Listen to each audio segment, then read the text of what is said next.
All right, Kiss Army, welcome to the KissFAQ Podcast. Thank you for giving us your time today and letting us into your head. I hope we don't do any damage. This is a Kiss-related podcast by the board, for the board. We hope that you enjoy.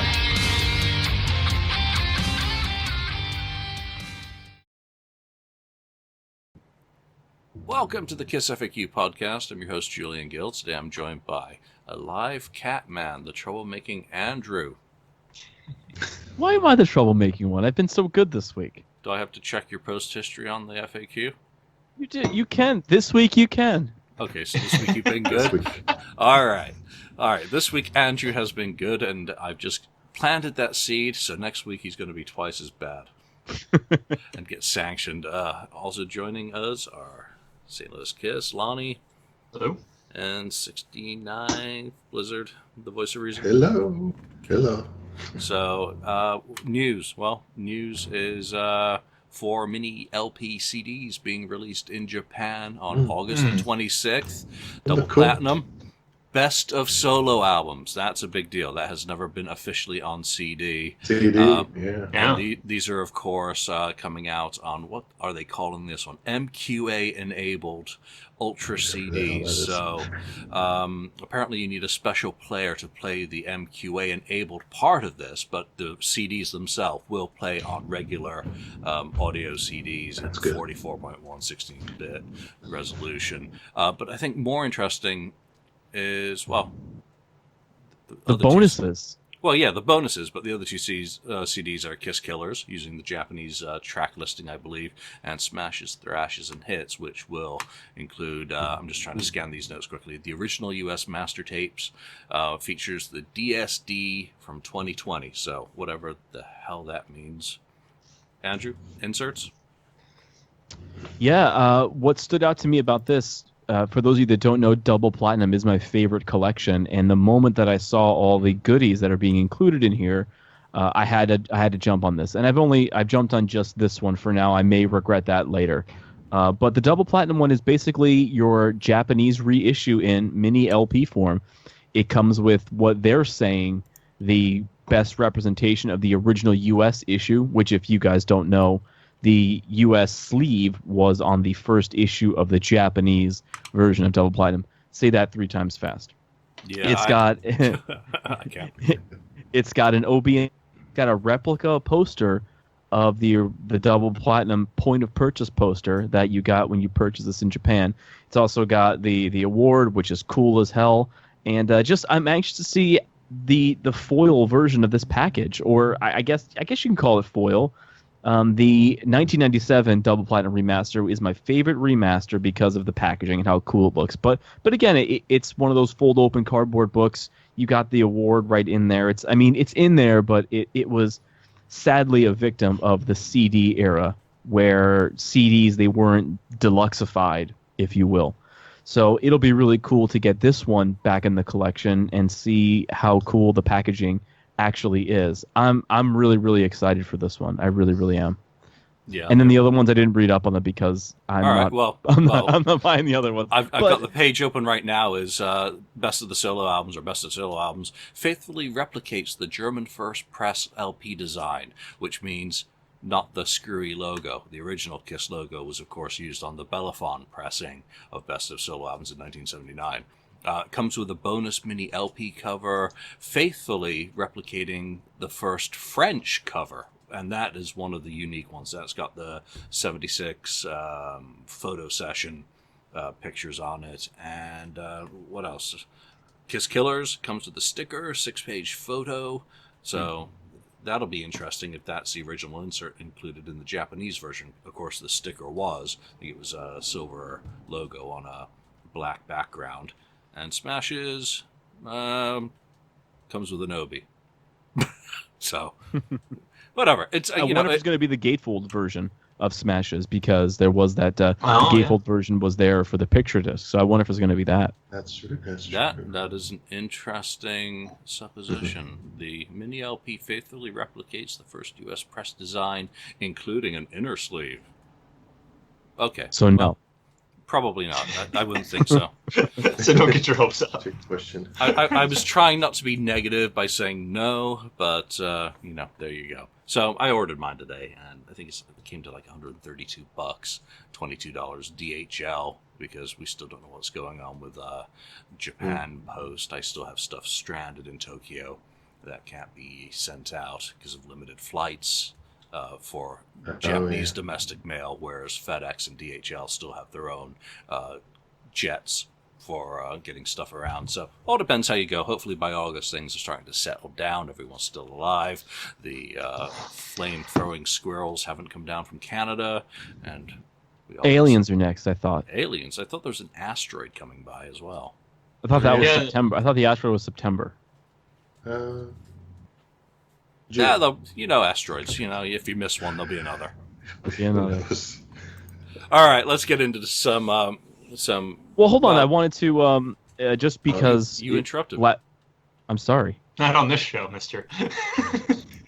Well, I know last week's episode was a little more somber, and I didn't get to show off my newest additions to the collection at first because we were paying tribute to Bob Kulick. But I did want to. Bob didn't play on "Hold Me, Touch Me," but I let you get away with that. Wow. Well, here's the thing. Yes, it does state it on the sleeve, but how many of those Kiss album sleeves actually say the correct people that played on the tracks? Exactly. And what was my question? My question was, what was your favorite songs from the album? Did I qualify that? No, I did not. I probably should have, and should have said that, but Bob had to have played on the song, blah, blah, whatever. Okay, let's see some fun stuff. All right, let's see some fun stuff. So I'm really, really into magazine ads and concert adverts right now. So I got this, and I have more coming. I was hoping they were going to be here today because I think Julian and I were on eBay the same night buying the same thing from different people. So I got this. This is the July 21st, 1975 People magazine. And the very last article in here before a cigarette advertisement is just this really, really cool. That is cool. Dress to Kill era article, and a lot of cool photos in here from Finn Costello, Warren Abbott, and then the biggest photo back there was from Len DeLessio. But it's just a cool thing, just saying how Dress to Kill had just come out. This was pre the hoopla of Kiss Alive, so I thought it was cool. And there are tons of magazines that have Kiss on the cover, but what's interesting to me is getting magazines where Kiss is not on the cover, and then just by happenstance finding other things in the magazine that are Kiss. So had to pick this one up. I got a couple more on the way, and it's not here with me. It's in the other room, but Julian's last book did show up, and I've been going through and loving every page of it. So there's that. Cool. Thank you, by the way. Yeah, so talking about magazines, I was actually going through archive.org today, and the early issues of Kerrang are all up on there. And one of them has a really cool mention of Kiss that I had never seen, because obviously that came far after I became a fan. And it was Ace Frehley has finally left the band. The band are in the studio and have recorded 4 new songs with Bob Kulick playing guitar. Bob is not going to be joining the band, and he also played on the 4 songs on Alive 2. So I did not know that something had been actually publicized about his contributions to the band, both on Killers and Alive 2 back in 1982-83. So I think it's below issue 15 of Kerrang, so way old, and Kiss isn't even on the cover. So if you collect that, that's a fun one that you can look out for. I think it's on 2 pages. There you go, spending my money again. Well, yeah, but now at least you can go onto archive.org and find the issue of Kerrang and find exactly where it is. Still got it. So you find the issue that you want, and then you buy the issue online. You hope to God the damn pages that you want are in the fucking magazine, because that's happened to me before. But no, the fun of collecting, all right? The fun of collecting. All right. So other news, obviously, the passing of Stanley, J.R. Smalling, original road crew. Really nice guy. Had some great conversations with him over the phone and via email over the years. Obviously, he'd been fighting cancer for an extended period and had succumbed to that battle. So our condolences, of course, go out to his family and friends. Peter Criss also notified fans that his old drum roadie, Chuck Elias, had passed away. And right today, we found out that a former web mistress, who ran one of the very old sites back in the day, Lynn's Kiss Dominion, was a fantastic site. Just really diehard fan. That's just positivity. No message boards or garbage, just one fan's positive outlook on her fandom and stuff that she shared. Also passed away after, health issues. So, what I liked about her site, it was very tongue in cheek. It was very, she was a diehard fan, but she didn't take it seriously. And there was a lot of cool content on that site. So unfortunately, it hasn't been archived. So the website is not currently up, but and I haven't done this yet, but you may be able to use the Wayback Machine to try and find something on the page. But man, I spent a ton of time surfing Lynn's Kiss Dominion, reading her story, and at the time, I think it was built on like GeoCities or something, and there was only a certain amount of text you could fit on a page, and then you go, for part 2 of the story, click here. So it was just, it was funny. It was very, very primitive at the time, but it was very cool. So, condolences to everyone that knew Lynn. And, yeah, she was cool. She was really cool. Yep. Lonnie, you're shaking your head. Did you know Lynn's Kiss Dominion? I did know Lynn's Kiss Dominion back in the day. Like Andrew, I've spent way too much time on there at times, I mean, just nothing else to do but just sit there and read, from Kiss stuff on the internet. It was before I even had a computer probably in the house. I'd just go to the library and I'd sit there and just read crap like that on the internet. And my mom'd be like, "What are you doing?" "I'm at the library, Mom. Get off my case." One of my really fond memories about those times, because Lonnie and I aren't too far off in age, but this was like early internet, and I think it was probably 96, 97. So it was like the core time where I just had made that transition to a diehard fan. And I just remember sitting there waiting for reunion tour pictures to load, and it'd be like, and it would just take forever. But I remember like it was yesterday. There was just a picture of Gene on one knee on the stage, and I think the picture ended up in a tour book somewhere. But just I remember waiting for that picture to load, and I was like, "Oh my God, is this a new picture? Is it an old picture?" Like, you didn't know, being so young at the time, and you just didn't know. And a lot of that stuff bled over into Lynn's Kiss Dominion, and it was such an innocent time. And the new fans coming up now, absolutely no offense to them, but they don't understand, like, we had the smallest morsel of something, and we loved that morsel. I mean, now I could just slam my fist on the keyboard, something's going to come up on YouTube, and something's probably going to be Kiss.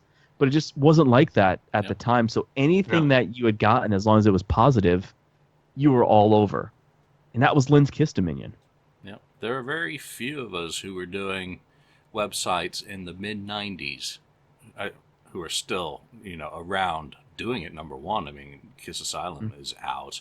What was Or and the other? I can't even remember the names of some of these sites. Otaku? Otaku was big. Well, Otaku was, of course, the big boy on the block even back then with Asylum.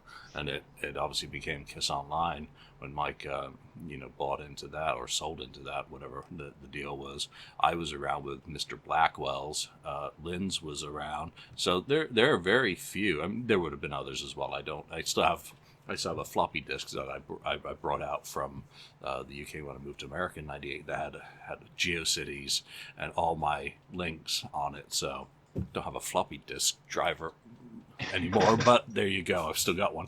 All right, let's move into some other stuff. Ken, the Kiss Cruise, the change of format. They've added black and blue to the lineup. Yeah. They've done an about face on the shows and have brought back the two inside shows and one outdoor acoustic. What are your thoughts on, have you seen the graphics? Psycho Circus, I think, is the theme now. I did see that. I thought that was kind of cool. And it's a good theme to use, as well as any other, Kiss period of time. I think they made the right decision. Obviously, they heard from the fans, or the disappointment from the fans, where they were going to have the two shows on the deck, and they weren't going to have anything inside. So I think it's a great thing that they did that, and they changed that around. Black and blue, that's interesting. That should be good. I think I want to say I saw Black and Blue way back, but I can't remember for sure. But I did see two parts of Black and Blue when I saw Cold Gin, the tribute band at that time. That is I was lucky to see that way back, obviously. But I think it's a good thing. I don't think I'm going, but I think the format that you're using and so on looks really good to the people that were, maybe wanted a refund. Maybe now they won't want a refund. Yeah, I requested my refund, and I was really grinding my teeth while doing so. I just couldn't commit to something that far away. It's far off. Especially with university pending for a child and whatnot, and especially the job situation and all of that. So I was like, Black and Blue, damn. I mean, I'm still pissed about Tommy doing that benefit show that recently, and not finding out about it until after the fact, because I would have flown to have seen that. So that really would have made the cruise a lot better for me, because I was not that interested in any of the other bands. I would have grudgingly gone to see Rat. I thought the switch back to the two indoor shows that they were listening, which I respect and I'm thankful that they've decided to do. But I still had to, change. So there we go. Lonnie, thoughts on it? You've actually gone on a cruise, so you can have a valid opinion. I mean, good for them for listening to. Good for them for listening to the to the fans. That it shows that they are listening. I guess at the end of the day, that your voice didn't go unheard when people were upset that the indoor shows were canceled. So I think that's nice for the people that want to go and that are going. And the Psycho Circus theme, I think that's cool. It's different. It's not just, they've had different themes with the creatures, with the Dress to Kill. Why not Psycho Circus? I think that's could be a fun idea and a fun theme for the cruise for 4 or 5 days, whatever it is.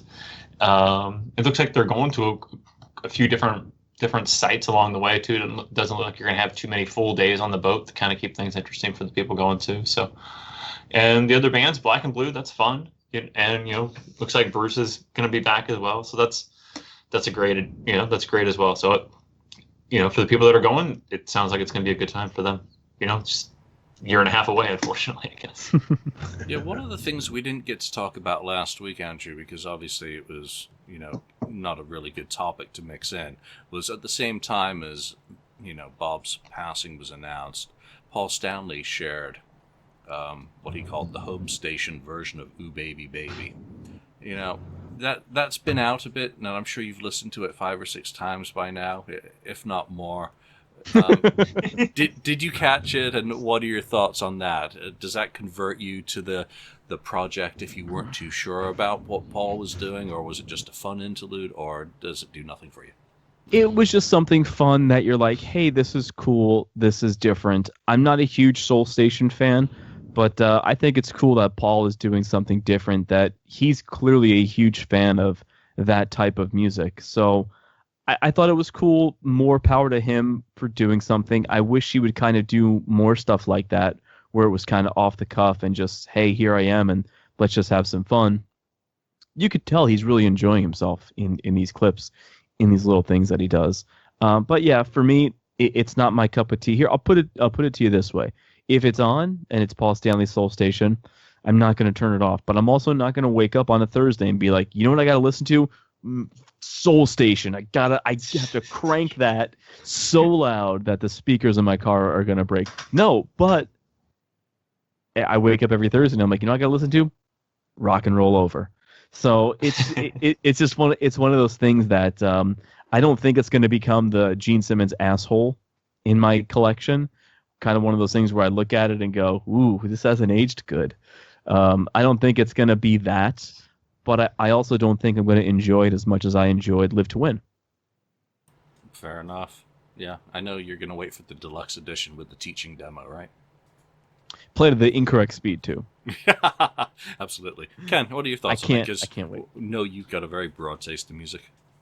Yeah, I mean, it was cool. I mean, it's nice. I think it's good that, Paul Stanley found something else, to sing that he likes to sing or...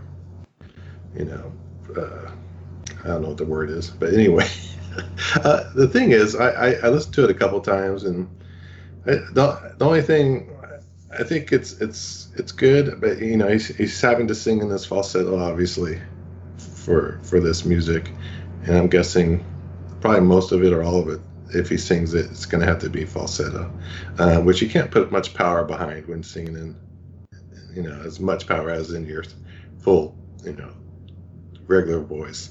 But the thing is, it's good, but I'm biased towards older versions of that same song.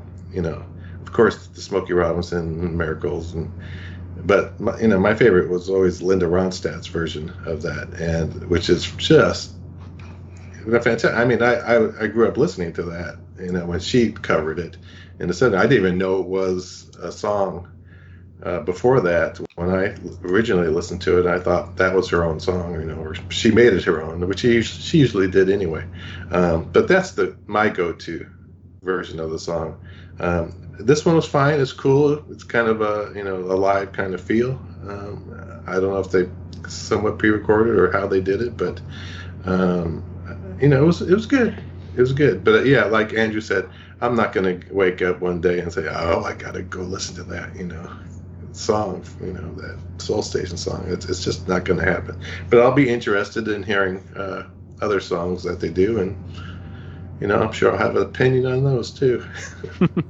What I think, Ken, what I think they did to record that, because when you're doing like a lot of stuff like this, like streaming, there's a huge latency issue, and you just can't get around it. So what I think they did is, I think probably one person recorded it, and then they just kept building on top of that. And then they probably played to a metronome too. That's what I think. It makes sense. Yeah, click track. No, I mean, it's fun. I once kind of mockingly said, I don't need Paul Stanley to teach me about R&B. And I still have that opinion. Yeah. But it was fun. And at a time like this, that's the only thing that counts. I thought they did a pretty good job of it. It looked like they were enjoying themselves, and they were giving us something of themselves. So, it's a win-win from that perspective. And we'll get a little bit more into that kind of thing within my next question after Lonnie's had a chance to tell us how it's going to replace Revenge as his favorite. I'm really on par with what Andrew said, that if it's Paul Stanley and it comes across my phone, or if it comes across my YouTube, whatever, I'm not going to turn it off because it's Paul Stanley. I'm going to listen to it, and I'll be interested in what he's putting out there. And when a Soul Station album does come out, I'll go pick it up like I pick up anything else that has a current or former KISS member's name on it, just because that's who I am. But at the same time, and I'll be interested to check it out. But at the same time, I'm not going to wake up and go, okay, it was time for my morning run. Nothing's going to get me more fired up than a little Soul Station this morning. So, it's not going to be the case. A walk. Yeah, a walk to the bathroom. It's a short one. Yeah. So wait, hold on. So what are you guys looking forward to more? Whatever Soul Station release comes out, or Tommy Lee's new solo album? I'm gonna have to say Soul Station. Soul Station. Yeah, I'm with you guys there. There. It's unanimous. The silence was just shocked that you'd actually even asked that question and used Tommy Lee as the the second choice. I mean, good God. I just wanted to hear what your reaction was going to be because he posted a video today where it was kind of him going over his inspiration to the record, and I like hearing the guy talk. And then he also posted a Q&A where he was behind the drums, which I thought was fantastic. He didn't mention Peter Criss as being his inspiration in picking up the drumsticks, and I remember him always saying Peter Criss before, so I was just waiting for that. But anyway, I wanted to get your opinion because listen, those songs are garbage. Yeah, my response to those songs were his son must have hit him hard, and then I said his son didn't hit him hard enough. So there we go. Well, Lonnie, I want to go back to you on like the first main question. We're doing topics on the board today in general, and one of the topics that jumped out at me a couple of weeks ago was, actually it's only a week ago, Paul and Jean blew it, and the premise of the thread was that during quarantine, they didn't really jump on an opportunity to celebrate the brand. Two missed huge opportunities, according to this poster, was them not doing one of these virtual performances like other bands have done, as we've recently seen with the Quarantine cover of Mr. Speed, which is absolutely fabulous, and we'll talk about that one shortly as well. And call for the fans to submit our own Quarantine covers to be featured on Kiss's web presence. So taking that a little bit more broadly, Lonnie, do you think Kiss has blown the opportunities that the last or past 3 months have presented them to do things with the fans? I don't think, to a certain extent, I think they have. I like what like Metallica has done every Monday, putting out and streaming a different video every Monday. That Reload show from '97 that they had, I don't know if it was a couple weeks ago or whatever it was, where they said they dusted off VHSs and got this for us. I'm like, man, that's like, I mean, I graduated from high school in '97, and like to see something like that, it was just like, man, that's brings me back to being 18 years old, watching that version of Metallica in that era. I was like, that is awesome. So, that's what I really wanted or was hoping to see from Kiss during this time, is to take a page from like what Metallica did. Guns N' Roses put out something, I guess it was 3 or 4 weeks ago, they put out 4 songs from Salt Lake City that were pro shot. And it was, I thought, there was some different discussions on some different Guns N' Roses pages that people didn't like the way it was shot, or didn't like this or didn't like that about it. Okay, fine. But at least they did something. I mean, Guns N' Roses doesn't put out anything. And they put that out. I mean, we've heard forever that, and you can take it with a grain of salt, but we've heard forever that Kissology 4 is almost done. Well, whatever. Give us something. Give us something that, you had to cancel the rest of the few remaining shows of the U.S. in the spring. You had to cancel South America. You had to cancel Europe. Now, we're canceling U.S. in late summer, fall. Well, throw us a freaking bone, Kiss, and put something out there. It doesn't have to be from the End of the Road tour. It can be, but it can be something from Hot Revenge in the Shade. Tour. Revenge Tour, of course. Thank you. It could be, something from Hot in the Shade. It could be something from Crazy Nights, or, wow us with something that you have that the collectors may have not just the collectors maybe never seen, but maybe just the average fan has never seen before. That isn't just that isn't Cobo Hall 75. That isn't just readily available. Throw something out there. Wait, Cobo Hall what? What? 76. I'm sorry. Thank you. Okay, good. Thank you. Thank you. You are going to get people so upset now. They're going to think we've been talking about hoarded material before going on the air. Which show that we are hoarding what are we show going to name drop into the cap. show? No, you get listen. Gina Paul didn't blew it because I released one last time. That's what you get. There's Andrew saved us. Thank you, Andrew. Andrew saved. No, please don't start Andrew that. Saved Kiss. No, the backlash on that. No, please, no. But No. I think the point is that they could have linked that on if they didn't want to do anything themselves, they could have easily put on a link and said, "Here, check out what this fan has made. You know, if you're waiting for the end of the road tour, then check out what you've missed and what we're going to be bringing back on the road after all this is over." Or the Quarantine cover with Johnny Five and Charlie Bernat, you know, put that on the front page and say, you know, check this out. I think Paul started off really strongly with his songs and stories stuff that he was doing. Gene's just being Gene on Twitter and everything. I haven't seen him do anything worth even mentioning. But Paul was doing a great job. But then he seemed to start condensing it and just jamming it all in rather than just picking one song and just going with it, whether it was 5 minutes, 20 minutes, or whatever. And the coolest thing he did wasn't even his own. It was the Rick Springfield thing where he was joking around with Rick Springfield saying that, oh yeah, what's that song, Jimmy's Girl or whatever it is? I'm getting pretty good at guitar. That was the best thing that Paul did. The entire Quarantine was that little Rick Springfield video. Yeah. Right, it was Rick Springfield? Until he mentioned Steven Tyler. Oof. That was the other guy. That was another one. Yep. Yeah. Well, I mean, my thoughts is, I don't know if they blew something or not, but yeah, I agree they should have either be doing something, you know, maybe for the fans, try to do something. Yeah, they can release, maybe they're working on stuff right now. We don't even know about it that they're going to be releasing. But as for the daily thing, like Paul started, like you said, Paul started, listen, I'm a huge Neil Sedaka fan going way back, and he's 81 years old.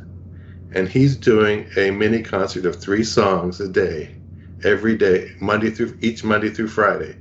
He gets out his piano and plays 3 songs from his history. And I'm hearing songs that I've never heard him do live. I mean, I know them from albums that I have, you know, all the albums and things like that. He's doing hidden, like, nuggets that I haven't heard. I was like, holy crap, he's doing this, and this is like my favorite song, you know.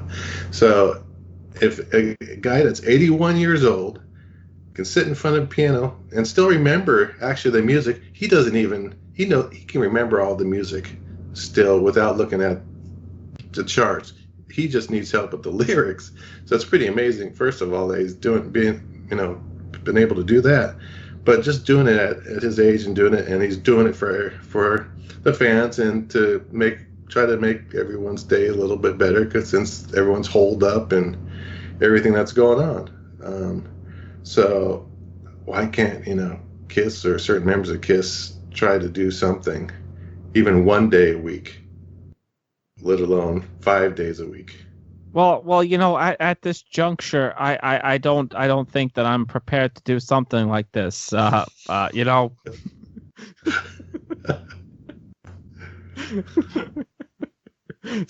practice, right? That's okay. Bad. I mean, you've just mentioned Neil Sedaka, who I don't think I've ever heard anything by him. So one thing I have thoroughly enjoyed watching and hope to continue is the bass tutorials with John Taylor of Duran Duran, going through how those songs were written, breaking down where he was at as a learner and as an artist, how they shifted patterns around, how the writing of the song, and just him jamming on bass. I mean, I had a bass for a while, and I played God of Thunder, and that was about it. I'm Mr. Blackwell. But watching this guy, and this is the stuff that I love. This is what I was into before I was into KISS, was Duran Duran. So that's really resonating with me tremendously. A bit like Ken, you're talking about a similar sort of experience with Neil Sedaka's music. Gene.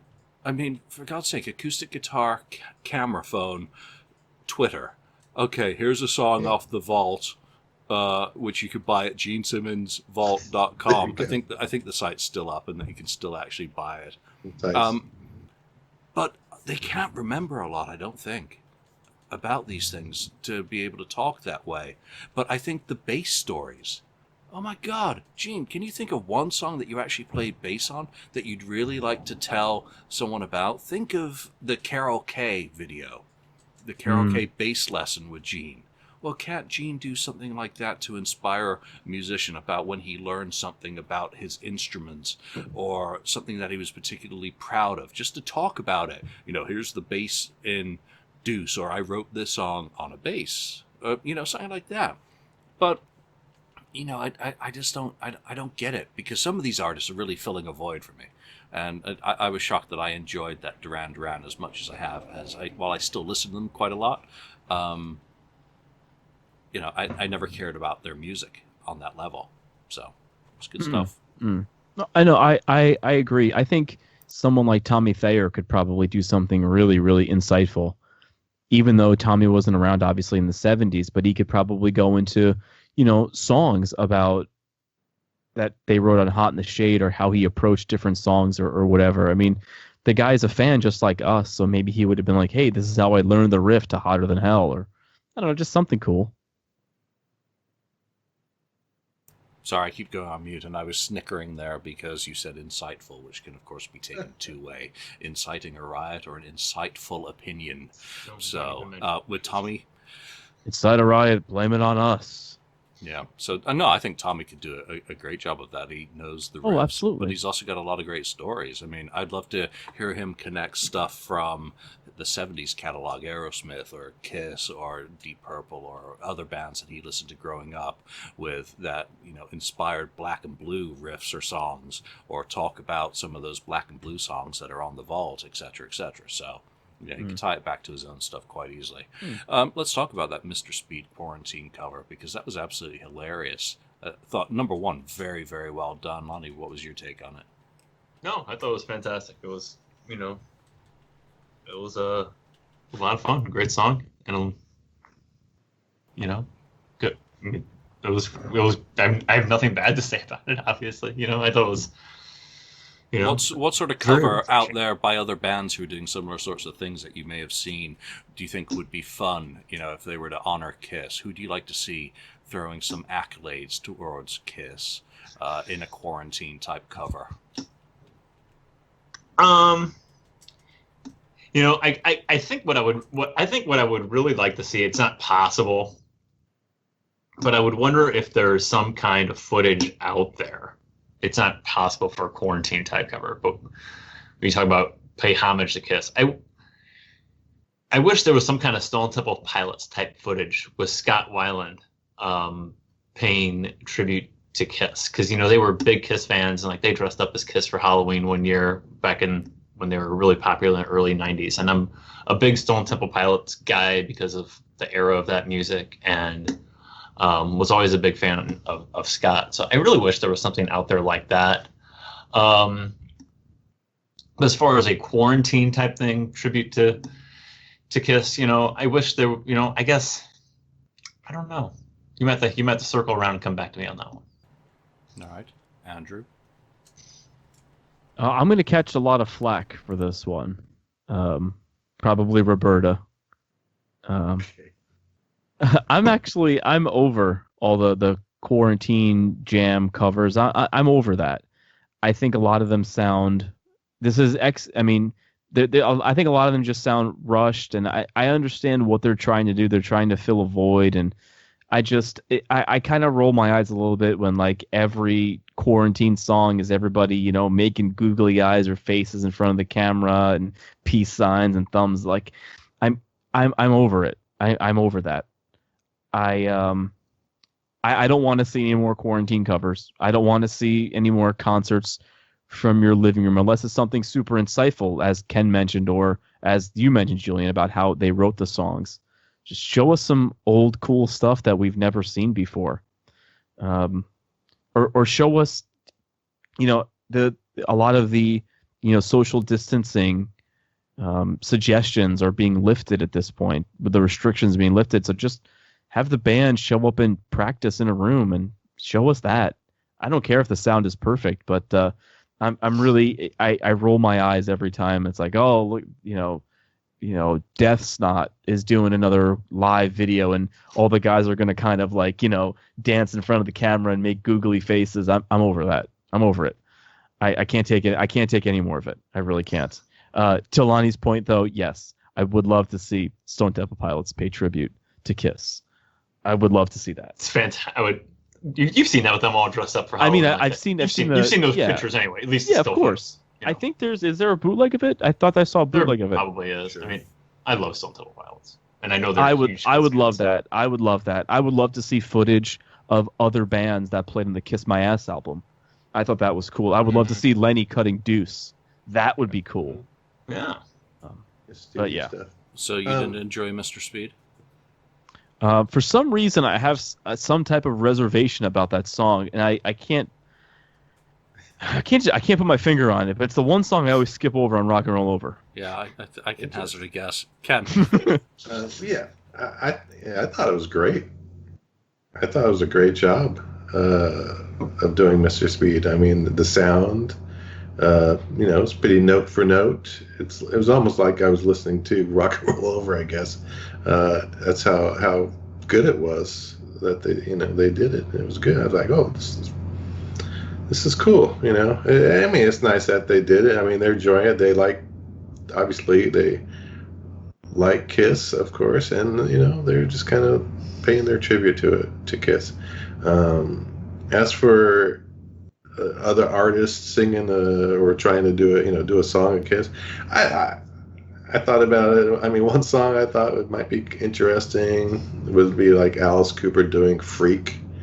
I think it'd be interesting with his voice. Cool. I think it's kind of would fit him and his the Alice Cooper persona. And there's other ones I'm sure, but I'm okay if it's done, if they do these things tasteful and it's not I guess not overdone.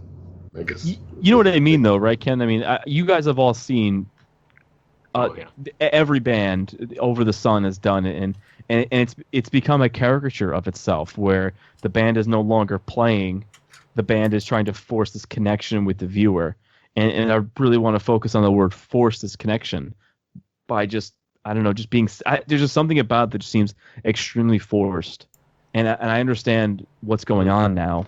I take nothing away from that, but I'm over it. Okay, so in other words, it's the perfect time for Kiss to do it since it's been done to death and they're late to the show. There is, and the bandwagon, is basically moved on, and we're gonna jump on this trend 5 months. They'll do it after the vaccine is available. Yeah. Well, there might be the Kiss branded vaccine. You can come to the Kiss show. That's right. We'll give you we'll get Dr. Inject Buck to you at give the you door. a shot. Yeah. That's right. So Ken, you actually touched on another topic that's been discussed, and that's other artists who would, could, or should have nailed a Kiss song. And I think the Alice Cooper doing Freak is actually a very good pick from that actual question. And what would be very funny is if Alice Cooper did do Freak and say he did it with Gaga and had a massive hit. Oh, God. Yeah. Well, yeah. I was going to mention that was the rumor that she was going to do that with them. And listen, that would have made Monster a #1 album, which is what they wanted. And it might have shot Kiss up a little bit more higher than they would have been on the ever growing totem pole of music. Mm-hmm. Yeah, huge missed opportunity. She would have been perfect for that song. Yeah, she has got to do a rock album at some point with her pipes, with her voice. If she can get the right material. I listened to her new album. I can't remember if I mentioned it on this show or another. When it came out, very impressed by her, continuing to be impressed by her. So great artist. Well, Ken, your topic, or the topic for you. It's not my topic. Who are some of these other artists who could nail a Kiss song, in your opinion? Well, I'm sure there's a lot of artists that could nail a Kiss song. It's just a matter of choosing the right Kiss song.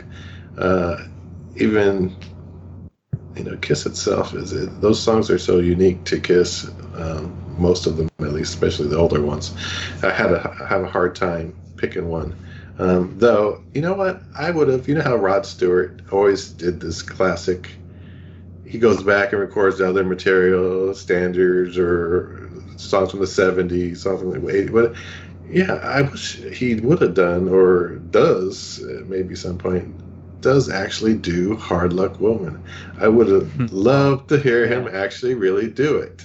You know, Oh yeah. that was what Paul envisioned. I'd love to hear it and see how it turns out. More of a curiosity thing. I mean, obviously the same, kind of voice as, the raspy Peter voice and Rod Stewart voice, whatever you want to call. You're kind of in the same boat there, with Rags. But anyway, otherwise, I don't know. Another song, I think I wrote down something.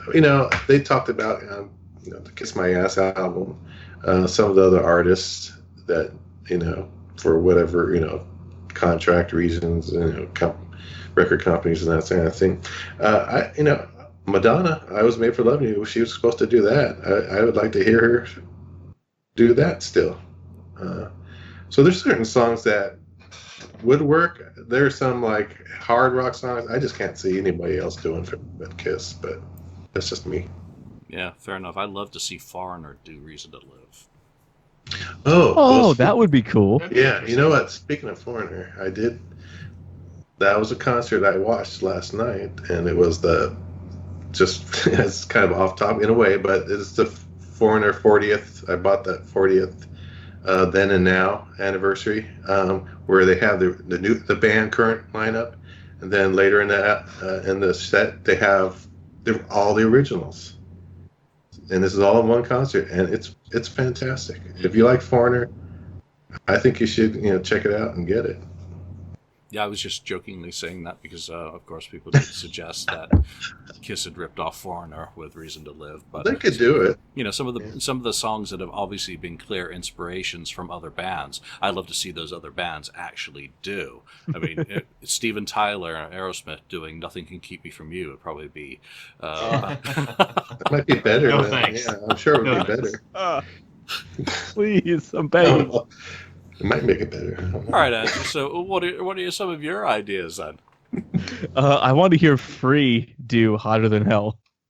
Oh wait, they did. It's called All Right Now. Okay, yeah. I don't know. I kind of always envision like Motley Crue being interchangeable with some Kiss songs, to the point where I almost think that Shout at the Devil, the song, could be a Kiss song, and I hearing Gene kind of sing it.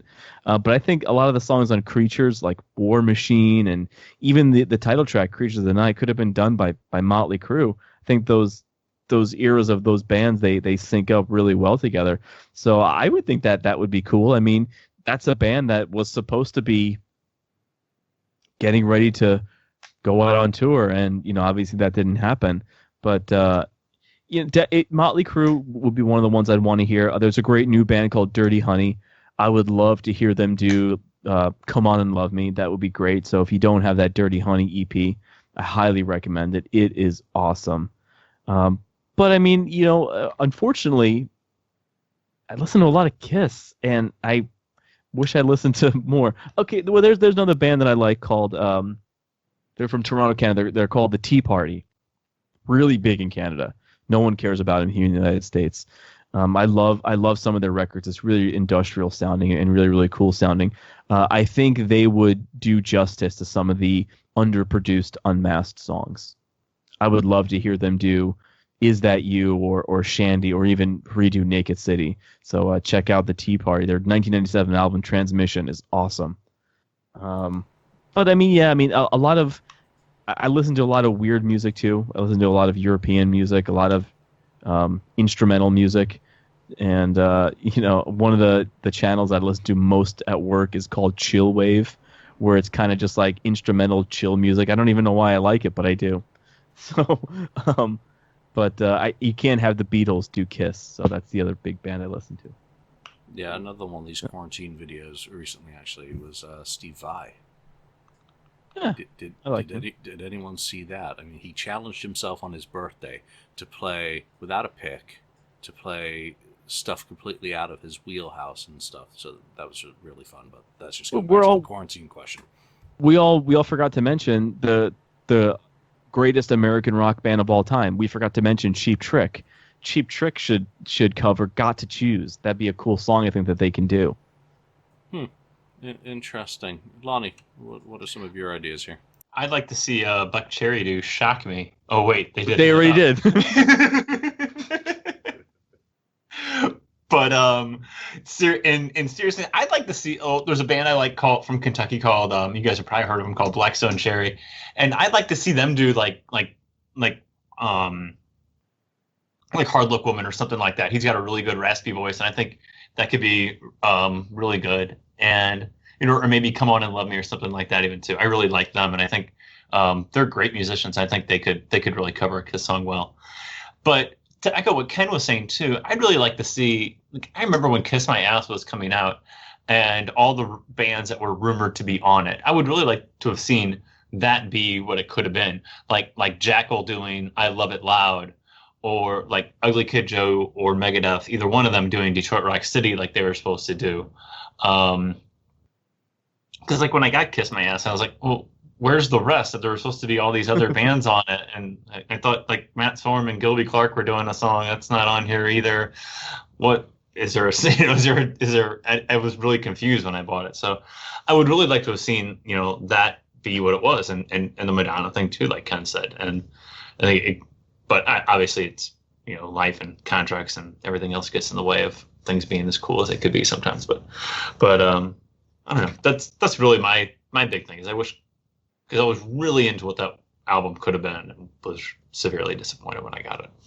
Just kind of going off of what you said, Garth Brooks just announced today that he's doing a drive-in movie theater concert, and someone said it was like $100 a car or something. I don't know, but but maybe he'll do Hard Luck Woman.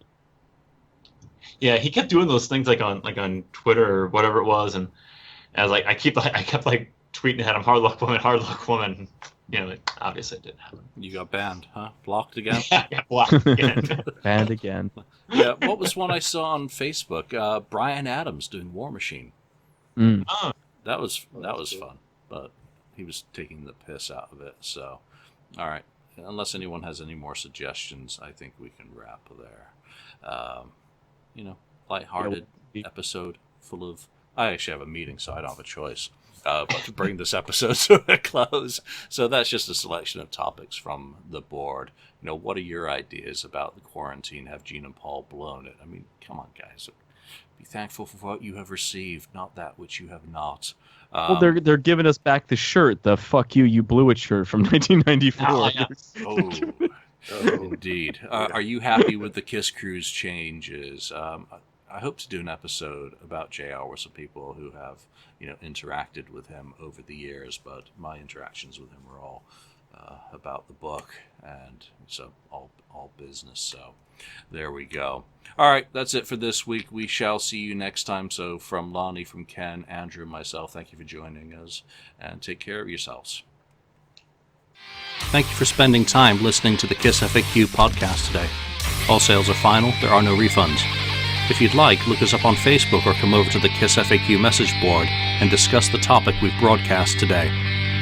Don't forget to rate us on iTunes, Spreaker, or wherever you've listened to the show. We hope you'll join us again.